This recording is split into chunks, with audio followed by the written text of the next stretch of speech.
Alors aujourd'hui, on va parler des blocages créatifs chez les artistes et comment tu les aides à les dépasser. Mais une question de curiosité d'abord, toi qui as coaché beaucoup d'artistes qui réussissent, est-ce qu'ils sont comme nous ou pas du tout comme nous? Alors, les deux à la fois. C'est-à-dire qu'ils sont absolument comme nous, dans le sens où ils peuvent venir traiter en thérapie ou en coaching des questions de rupture, de deuil, de besoin, de volonté d'être en couple et tu vois, de ne pas y arriver. Tu vois, des choses qui touchent tout le monde, heureusement et évidemment.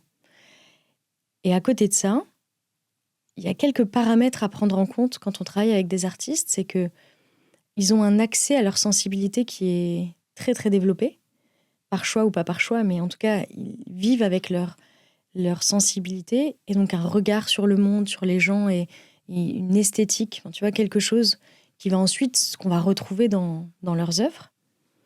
C'est des gens qui ont une image publique, ça change quand même les choses, c'est-à-dire que c'est des gens qu'on reconnaît dans la rue, c'est des gens dont on n'oublie pas le travail. En fait, si tu veux, c'est des gens, ce que toi, tu as fait la semaine dernière ou il y a 10 ans, qui va te le rappeler, eux, c'est partout, ça se retrouve, tu vois, ça disparaît pas. Donc ça veut dire que quand tu mets quelque chose de toi dehors, quand tu es un artiste, il faut l'assumer, et il faut l'assumer jusqu'au bout et pendant tant d'années.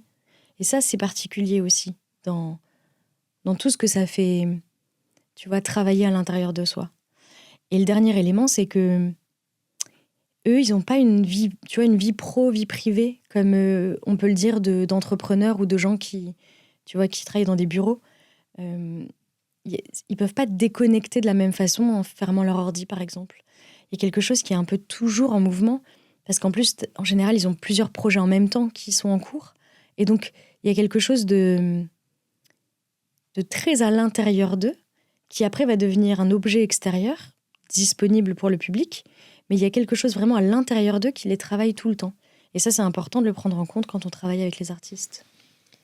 Et donc, il y en a certains qui viennent te voir quand ils sont bloqués dans leur processus créatif, c'est ça? Oui, alors, on va tout de suite préciser les choses. C'est-à-dire quand ça ressemble à un blocage créatif. C'est-à-dire qu'ils ne vont pas réussir à écrire cette chanson qui pourtant les travaille, les réveille la nuit, tu vois, ils pensent qu'à ça. Ils ne vont pas réussir à écrire ce scénario ou cette scène d'un film ou cet épisode de série. Tu vois, ils vont se sentir empêchés de le faire alors même qu'ils ont envie de le faire. Donc ça ressemble à un blocage créatif. La réalité, elle est quand même un peu autre, c'est que souvent c'est autre chose qui se joue. Et comment tu décrirais ce qui se joue alors? Si tu veux, ce qui se joue, c'est une forme de tension entre, à la fois, si je reprends les mots de tout à l'heure, cette sensibilité qui veut s'exprimer, tu vois, vraiment ce truc qui pousse à l'intérieur de toi, et en même temps, quelque chose qui bloque et qui empêche. Et ce qu'il faut comprendre, c'est que ce qui bloque et ce qui empêche, c'est comme tout est, encore une fois, à l'intérieur de toi à toi, dans ta tête, dans ton corps, c'est que ça va te déstabiliser, ça va désorganiser les choses, ça va déstructurer ce que tu avais mis en mouvement, ça va avoir des impacts et des conséquences. Et à nouveau, comme il n'y a pas vraiment vie privée, vie pro, tu ne travailles pas pour une marque, tu ne travailles pas pour un patron, tu travailles pour toi, quelque part. Et ce qui va se jouer dans le blocage, si on ne cherche pas à le dénouer, ça peut aller jusqu'à te faire vivre le syndrome de l'imposteur, un sentiment d'illégitimité, le sentiment que tu vas jamais y arriver. Si tu veux, ça, en proportion, ça va prendre de l'importance, là où peut-être c'était pas la peine, entre guillemets, que ça en prenne autant. Et donc, ce qui bloque en général, c'est quoi? Où tu vas chercher, en fait, ce qui bloque si c'est pas un blocage créatif? On vérifie déjà quelque chose, c'est comment ça va du côté de la création, si on laisse de côté tu vois, ce que la personne met dans le blocage. Et en général, l'artiste en face de moi sait très bien me dire « je veux faire ce projet, je veux raconter ça, je veux exprimer ça. Tu vois, l'idée, c'est de faire ça, ça, ça et ça. » Si tu veux, le pitch du projet, il est là, il n'y a pas de problème. Le pourquoi on veut le faire aussi. Il y a quelque chose dans l'exécution, à un moment, qui bloque. Et donc, comment on cherche ça ? En fait, bien souvent, c'est qu'il y a quelque chose à ce moment-là du processus qui vient activer ou réactiver quelque chose de l'histoire de la personne. Ça peut être de l'histoire, comme on l'entend, tu vois, familiale d'un point de vue un peu thérapeutique, mais ça peut être aussi quelque chose qui est toujours difficile à vivre pour cette personne-là, pour cet artiste-là, et qui va venir se coller au projet et prendre toute la place. Et comment tu le travailles là alors, ce blocage ? Enfin, ou ce qui paraît être, en tout cas ce qui vient empêcher. Ce que le blocage cache. Toute la clé, c'est déjà d'identifier ce qui fait blocage derrière le blocage créatif, appelons-le comme ça. C'est qu'est-ce qui, via la forme artistique, en fait, est en train de secouer, tu vois, l'artiste au point que il ou elle, tu vois, se sent plus capable d'avancer. Et ça, c'est important de le faire, moi, je crois. Enfin, en tout cas, si tu le fais, tu gagnes du temps et c'est plus efficace. Et évidemment, c'est plus efficace avec un œil neutre. Et donc, comment on travaille ça ? C'est que on essaye déjà de savoir... c'est pas qu'on est... En fait, je vais te le dire plus précisément. C'est que ce qui vient bloquer un artiste, c'est précisément quelque chose que l'artiste n'a pas envie de voir à ce moment-là. Sinon, en fait, il le saurait. Il irait travailler ce truc-là, par exemple en thérapie, ou il irait voir ses copains, ou il écrirait un court-métrage sur l'affaire, et ce serait réglé. Le problème, c'est que ça vient réactiver quelque chose de l'histoire de l'artiste, et ça vient se cacher dans, si tu veux, la forme d'expression artistique du moment, du projet. Et donc, c'est pas facile de l'entendre pour l'artiste. C'est pas tant que... D'ailleurs, ça peut être nouveau, mais c'est pas toujours nouveau. Parfois, c'est des choses qui reviennent, qui se réactivent. Et je vais ajouter autre chose, avant de dire pourquoi c'est si difficile de l'identifier. C'est que, d'après mon expérience, en tout cas, avec les artistes, c'est pas facile de noyer les chatons. Ça veut dire quoi ? Ça veut dire que quand un artiste est en processus de création,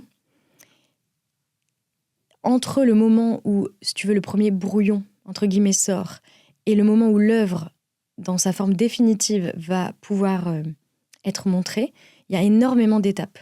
Dans toutes ces étapes, qui sont d'abord de toi à toi, puis avec des producteurs ou avec des éditeurs, ou tu vois, d'autres métiers qui, en complémentarité, viennent t'aider, il y a toujours des moments où il faut noyer les chatons. C'est-à-dire qu'il va falloir laisser partir des choses. Et j'ai vu, moi, plusieurs fois, des artistes avoir envie de raconter cette histoire-là qu'il a vécue au collège, au lycée, à l'école, et partir de ça pour raconter, tu vois, quelque chose de plus universel, évidemment, ou parler de cette histoire d'amour ou de cette rupture et en faire quelque chose de plus universel. Mais en fait, pour que ça devienne plus universel, il y a un moment où il faut laisser partir des choses qui t'ont concerné toi, qui ont joué dans ton histoire, mais dont il n'y a pas besoin pour que l'œuvre ait du sens. Et souvent, d'ailleurs, pour les jeunes artistes, ça je le vois beaucoup, les premières remarques, elles sont dures à prendre. Ça, tu peux enlever, coupe cette scène, ça, il n'y a pas besoin. C'est très, très dur parce que ce que ça vient activer de l'histoire de la personne, c'est difficile. Donc maintenant qu'on a dit ça, comment est-ce qu'on travaille le blocage créatif ? En fait, le blocage, c'est quelque chose qui vient sonner à la porte en disant « Eh oh, en fait, là, moi, ça me fait mal, ça me fait, tu vois, ça me fait de la peine, ou là, ça m'énerve, donc je vais venir te rappeler qu'il y a ci, il y a ci, il y a ça. » Et il faut reséparer, retrier ce qui t'appartient à toi et que tu dois nettoyer et ce que tu vas pouvoir laisser dans l'œuvre et ce qui va appartenir à l'œuvre. Ok, et donc quand tu as fait ça, une fois que tu as séparé... Est-ce que c'est fait ? Alors, souvent c'est fait. Pourquoi ? Parce que tu as ton œuvre en train d'être créée et donc tu as ce blocage qui vient, tu vois, ce quelque chose qui vient bloquer le développement du projet. Si on resépare les choses, avec quoi tu restes ? Tu restes avec un projet qui certes n'aura pas avancé, mais dont l'horizon va se rééclaircir. De l'autre côté, tu as ton truc à gérer. Ton truc à gérer, soit tu vas le voir, tu vas comprendre ce qui fait que là, il est revenu sur le devant de la scène et presque, en fait, déjà, ça va être fait et ça va être suffisant. Soit, ça va te rappeler quelque chose de difficile et ça va être l'heure de repasser une petite couche de compréhension, tu vois, de ce sujet-là pour toi, que tu peux aller faire en thérapie si vraiment c'est quelque chose de compliqué, ou que tu peux faire en coaching avec moi si c'est quelque chose que tu connais, que tu as déjà, tu vois, duquel tu es familier, et qu'on va pouvoir ranger, tu vois, mettre à sa place, et qui viendra plus polluer le développement du projet. Tout en sachant qu'il aura été nécessaire à cette étape, parce qu'il va te permettre d'aller un peu plus loin dans ce que tu avais envie de dire. Donc ces blocages créatifs, entre guillemets, enfin en tout cas ces blocages qu'il faut aller identifier derrière un blocage dans un processus créatif, est-ce que c'est toujours lié à un mélange entre la vie perso de l'artiste et ce qu'il y a dans l'œuvre, ou est-ce qu'il y en a d'autres formes ? Disons que la porte vie privée, enfin tu vois, ou quelque chose de ton histoire, elle marche quasiment toujours. Donc c'est toujours une porte facile à prendre. Mais pour te donner d'autres exemples, il y a à nouveau d'autres paramètres qui rentrent en compte. Tu vois, c'est les timings. En fait, parfois, les artistes sont prêts pour, tu vois, quelque chose à un moment de leur vie seulement. Et avant, pas, et ça bloque. Et ça, c'est un type de blocage que parfois il faut accepter. Le blocage qu'on vient de décrire, c'est le plus commun, c'est le plus courant, et en fait, c'est aussi le plus simple à débloquer. Parce que une fois qu'on a identifié ce qui se joue pour toi, qu'on l'a nettoyé, qu'on a bien reséparé les choses, t'as à dealer avec ce qui se réactive, mais tu peux reprendre le cours tu vois, de développement de ton projet. Il y a d'autres types de blocages chez les artistes qui sont parfois plus complexes à travailler, parce qu'ils vont prendre plus de temps. Il y en a plusieurs sortes. Par exemple, quand tu as toujours travaillé pour les autres et que tu veux sortir ton projet, tu vas porter ta voix, ça souvent c'est difficile. C'est difficile parce que vraiment ça fait naître ou renaître chez toi beaucoup de sentiments d'illégitimité, tu vois, de est-ce que je suis faite pour ça ou pas ? Qu'est-ce que j'ai à dire ? Est-ce que ce que j'ai à dire c'est assez important pour en faire un projet ? Est-ce qu'on va me suivre ? Tu vois, les producteurs, les théâtres, enfin tous les partenaires en fait, est-ce qu'ils vont me suivre ? Tu vois, on va se rendre compte que d'écrire pour les autres, de mettre en scène pour les autres, en fait, c'était aussi confortable. Donc, en fait, qu'est-ce que tu dois quitter qui était confortable et qui, là, ne va pas l'être, au moins pendant un temps. Tu vois, c'est vraiment un saut dans le vide, écrire pour soi pour la première fois. Et ça, c'est important d'identifier tout ce qui est en jeu et de pouvoir tranquillement trier. À nouveau, on trie, mais voilà, moi, je trie souvent. Trier ce qui peut être dépassé ou pas. Et puis surtout, t'aider à changer en fait d'état d'esprit, de dimension. Parce que si tu écris pour les autres, tu es à un endroit. Et si tu écris pour toi, tu es à un autre endroit. Ça ne te demande pas les mêmes choses. Ça ne te demande pas d'assumer de la même façon. Ça ne te demande pas de produire de la même façon. Donc ça, c'est un autre type de blocage qui est assez costaud, je dois le reconnaître. Mais quand c'est là et quand c'est prêt, ça fait faire des bonds dans une carrière. Un autre type de blocage, c'est quand... comment le formuler celui-là ? C'est quand la clé pour sortir du blocage, elle est d'écouter les timings. Ça veut dire quoi ? Et ça, c'est vrai pour tout le monde, mais encore une fois, parce que l'artiste a une image publique, ça met beaucoup de pression à cet endroit-là. C'est est-ce que tu es prêt à dire là ce que tu veux partager avec les conséquences que ça aura. Tu vois, c'est quel est le niveau de partage que tu es prêt à donner à ton public, et à ton public qui t'aime, et à tes détracteurs, et à la presse, et aux réseaux sociaux, enfin tu vois, à l'écosystème entier et aux médias, tout l'écosystème, est-ce que tu es prêt ou pas à le donner ?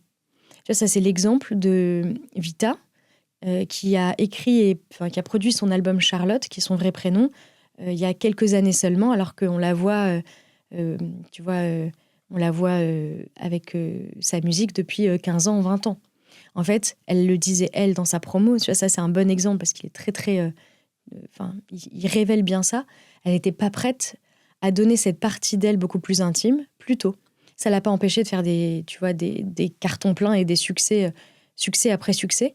Mais à un moment, ça a été prêt pour elle. Et j'imagine, n'ayant pas travaillé avec elle, mais je peux imaginer que au moment où elle l'a fait, cet album, c'était prêt, mais que l'idée lui était déjà venue, ou qu'on lui avait déjà proposé l'idée et qu'elle n'avait pas pu. Et ça, c'est des blocages qu'il faut traverser. Il faut comprendre est-ce qu'on est d'accord ou pas avec les timings, et du coup, s'aligner avec ce qui est juste pour nous. Et comment on sait qu'on a dépassé le blocage ? En général, l'artiste le sait. Alors, moi, je le sais un peu avant l'artiste en général, mais l'artiste le sait quand ça redevient juste pour elle ou pour lui. Quand l'artiste a de nouveau la main sur le processus créatif à l'intérieur de lui. Et tu vois, et comment on fait ça et comment on s'assure que c'est dépassé, c'est débloqué, pour cette fois en tout cas. Puis parfois pour toujours, ça dépend de ce qui s'active. Tu vois, on refait un point sur l'artiste, c'est-à-dire où t'en es, c'est quoi ta vision, qu'est-ce que tu veux dire, qu'est-ce que tu veux transmettre, et est-ce que c'est toujours bien aligné avec ton projet. Tu vois, le projet que tu m'as pitché à la première séance, c'était, tu vois, ça, tu vois, et ça. Est-ce que c'est bien aligné avec qui tu es aujourd'hui, là où tu veux aller, et ce que tu veux transmettre ? Si oui, c'est super. Sinon, on continue de bien aligner, tu vois, l'artiste en la personne et le projet. Et ça, on le fait en général sous forme d'exercice. C'est vraiment intéressant de bien réaligner les choses. On sait aussi que le blocage c'est dépassé, ou en tout cas que ce qui était réactivé de l'histoire de la personne, si je prends le premier cas, c'est dépassé quand de toute façon l'artiste ne le voit plus. C'est-à-dire qu'il a à nouveau accès à son projet en entier et pas à son histoire à lui qui vient faire écran. Donc en fait, en général, là-dessus, à nouveau, on fait confiance à la sensibilité des artistes et tu vois, au fait qu'ils se connaissent très très bien, un peu comme des sportifs, c'est des gens qui se connaissent très bien, les artistes. Et du coup, on fait confiance, tu vois, à ses ressentis et au fait qu'ils se sentent à nouveau libres d'avancer, de s'exprimer, de faire avancer le projet.